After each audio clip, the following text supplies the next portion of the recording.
金牌，不只是台湾唯一一位 IKA 3金得主，更是史上第一位在奥林匹克国际厨艺竞赛获得 IKA 3金得主的殊荣。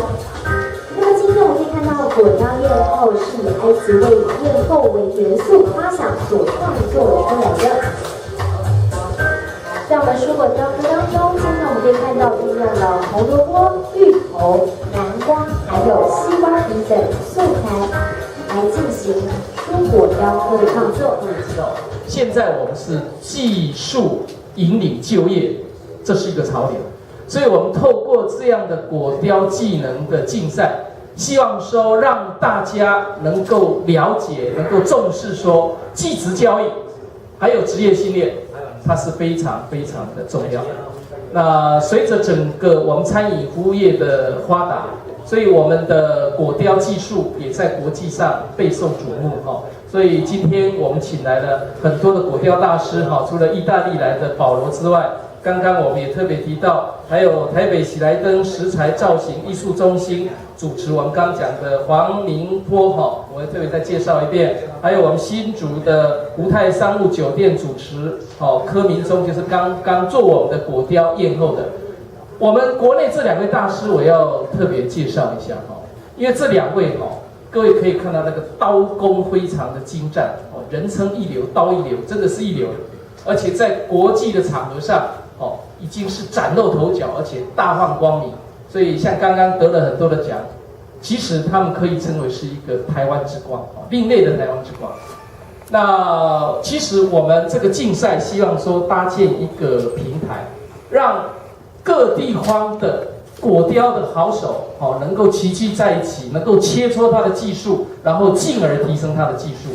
那另外，我们也把国外的这些果雕大师一起找来台湾，希望能够彼此互相交流，然后能够激发出一些创意跟灵感，让台湾果雕的技术也能够加上一点国外文化的元素。那其实今天的记者会主要的目的也是希望说，把我们最近开始要一系列的活动，我们宣示说已经开跑了，在21号、22号，我们在我们古堡，加上我们的严校长在这里哈，然后另外在我们的庄敬高中黎校长也在这里，我们要举办所谓国际果雕学术的交流，就是特别请保罗大师跟我们学子做一个创意而且是示范性的一个教学。那我相信这是一个很难得的机会因为我们的学子你在吸收经验、磨练技术的同时如果说有这些国外的大师能够启发你的创意，能够走出一条自己的路，这是最重要的。所以我们也希望说这些学子能够珍惜这样宝贵的机会。另外在24号、25号，我们在三重综合体育馆就是我们竞赛的开始，所以我们希望这一连串都能够非常的顺利，也感谢各位媒体各位的支持跟报道，谢谢大家，谢谢。热情的掌声，让我们共同来宣告这一次的神奇歌手节正式会活动正式起跑喽！好的，不用这么期待。好的，那我们可以看到什么时候好忙哦。其实我们在正式比赛的时候是2个小时的时间那今天现场是有5分钟来浓缩进行我们现在的部分。因为我们可以看到今天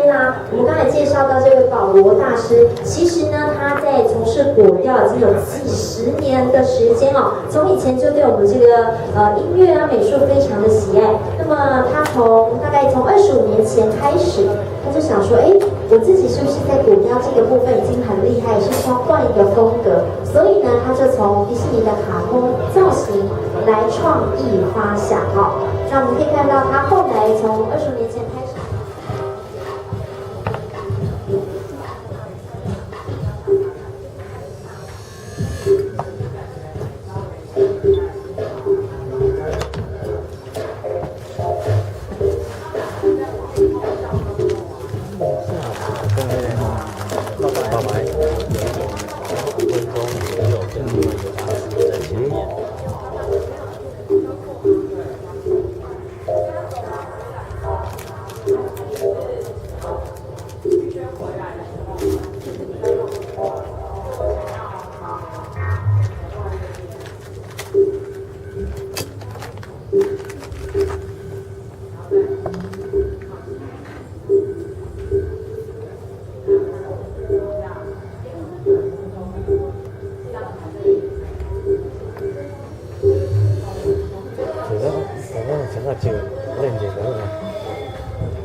邀请到英国、日本、还有泰国、意大利的果雕大师，国际级的果雕大师来跟我们台湾的这个果雕的一些师傅来做一个 PK。另外我们也邀请这些，特别是从意大利跟英国来的国际大师，跟我们的庄敬道跟古堡